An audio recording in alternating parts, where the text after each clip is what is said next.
Friends, welcome to my YouTube channel. तो हम entrepreneurship हमने स्टार्ट किया था, जो कि एमकॉम सेमेस्टर थर्ड का एक सब्जेक्ट है। तो इसकी हम यूनिट नंबर फर्स्ट स्टार्ट करी थी। इससे पहले मैं एक और वीडियो बना चुकी हूँ। अगर आपने वो वीडियो नहीं देखी है तो पहले प्लीज़ उस वीडियो को देखें और फिर कंटिन्यू करें।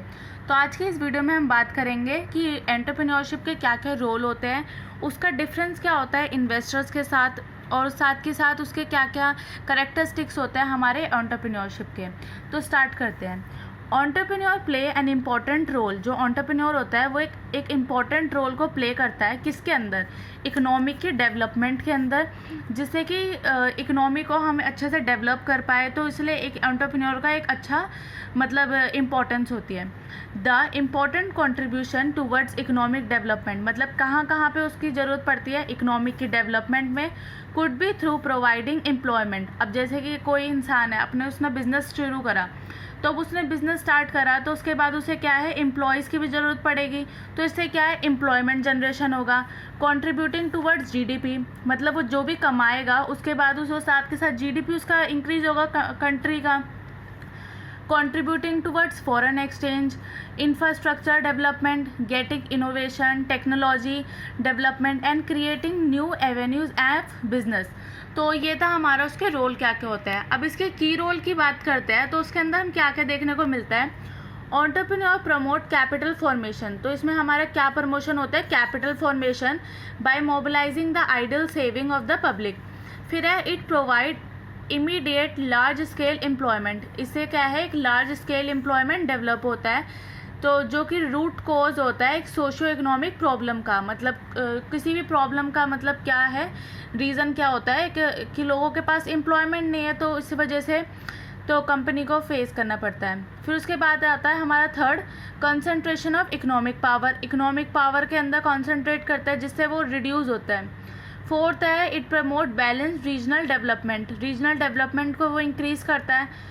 फिफ्थ आता है हमारा it stimulate the equitable redistribution of wealth. Wealth के अंदर इसका मतलब एक इम्पोर्टेंस होती है। फिर है income and even political power in the interest of the country. It encourages effective resources mobilization of capital and skill. It also induce backward and forward linkages. Last but not the least it also promote country export trade. मतलब क्या है, country के export trade को भी एक अच्छा करता है। That is an important ingredient to economic development, जो कि एक इम्पॉर्टेंट इंग्रेडिएंट होता है हमारा इकोनॉमिक के डेवलपमेंट के लिए।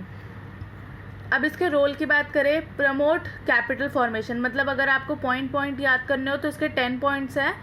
Promote capital formation, create large scale employment opportunity, promote balanced regional development, promote export trade, reduce concentration of economic power, wealth creation and redistribution, increase GNP per capita income, improvement in standard of living, induce backward and forward linkages, facility overall development। तो ये हमने इसके points देखे 10।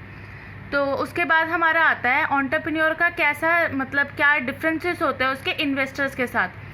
तो entrepreneur और investor के difference के अंदर फर्स्ट पॉइंट आता है फोकस। अब किसी भी एंटरप्रेन्योर का फोकस किसके ऊपर होता है कि एक बिजनेस के आइडिया, मतलब उसका जो बिजनेस आइडिया होता है उसके ऊपर। बट इन्वेस्टर का किसके ऊपर होता है, एग्जिस्टिंग बिजनेस आइडिया, मतलब जो पहले से चलते हुए आ रहे हैं उनके ऊपर। एक्सपेक्टेशन, एक एंटरप्रेन्योर क्या एक्सपेक्ट करता है, क्वालिटेटिव और क्वांटिटेटिव दोनों चीज़ों के ऊपर। बट जो इन्वेस्टर होता है वो उसका मतलब मन होता है कि जो रिटर्न ऑन इन्वेस्टमेंट होता है ना, वो उसको ज़्यादा से ज़्यादा इंक्रीज़ कर पाए। मनी के अंदर आता है हमारा entrepreneur can start business without money. ये बिना पैसों के भी अपने बिजनेस को स्टार्ट कर सकता है, बट इन्वेस्टर ऐसा नहीं कर सकता। Investment, they contribute ideas and passion but may also invest money. They primarily invest money on the business, मतलब इसको बिजनेस के अंदर मनी का इन्वेस्टमेंट करनी ही पड़ेगी। Behaviour, they are dedicated to his idea passionate, मतलब ये किसके ऊपर डेडिकेटेड होते हैं, अपने आइडियाज़ पे, पैशनेट पे। They are practically and reasonable to any idea. अब इसका नेचर कैसे होता है, ये ऑप्टिमिस्टिक होता है और ये पेसिमिस्टिक होते हैं। Types, entrepreneur view more on qualitative side of business. ये क्वालिटेटिव साइड को देखते हैं, मतलब क्वालिटी अच्छी होनी चाहिए। ये देखते हैं क्वांटिटी, मतलब क्वांटिटी अच्छी मिलनी चाहिए। फाइनेंशियल साइड को देखता है। फिर उसके बाद आता है ये किस पे कैलकुलेट करता है हमारा entrepreneur, they don't necessarily focus on approximative figure.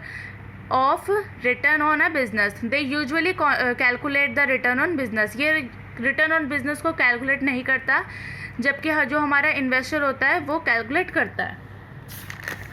फिर उसके बाद आता है हमारा एंटरप्रेन्योर और इन्वेंटर्स के बीच में difference. N inventor an individual, जो इन्वेंटर्स होता है वो कौन है, एक इंडिविजुअल है जो कि क्रिएट करता है some things for the first time, मतलब कोई ऐसी चीज़ जो कि वो पहली बार उसको क्रिएट कर रहा है।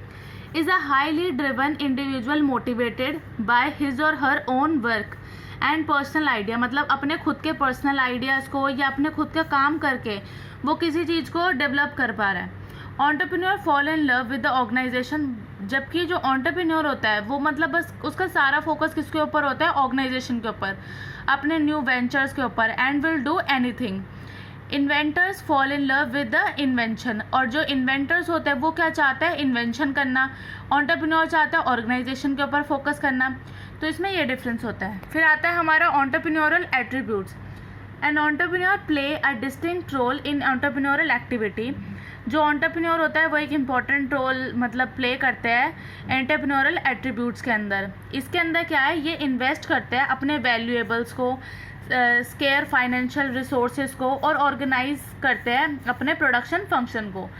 अब जो एंटरप्रेन्योर होता है वो किस किस चीज़ों के लिए रिलेटेड अपने डिसीजंस को लेता है, व्हाट टू प्रोड्यूस, उसे क्या प्रोड्यूस करना है, कैसे प्रोड्यूस करना है, किस तरह से प्रोड्यूस करना है, कब प्रोड्यूस करना है, कहाँ पे प्रोड्यूस करना है, what is the price of product, उसके प्रोडक्ट का कितना प्राइस होना चाहिए, how much profit to earn, कितना प्रॉफिट उसको अर्न करना है, what to do with the profit, और जो उसका प्रॉफिट होगा उसको उसके साथ क्या करना है।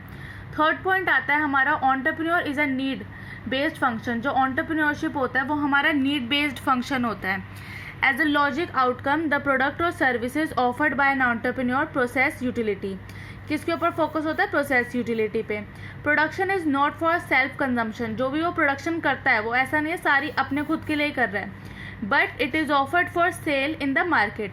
Entrepreneur is a profit oriented, जो एंटरप्रेन्योरशिप होते हैं ये प्रॉफिट ओरिएंटेड एक्टिविटी होती है। और एंटरप्रेन्योर एम एट प्रॉफिट, और जो एंटरप्रेन्योर का एम क्या होता है कि वो ज़्यादा से ज़्यादा प्रॉफिट मैक्सिमाइज कर पाए। N entrepreneur process distinct quality like risk bearing, goal setting and decision making, information seeking, problem solving, time planning and maintaining good personal relation etc.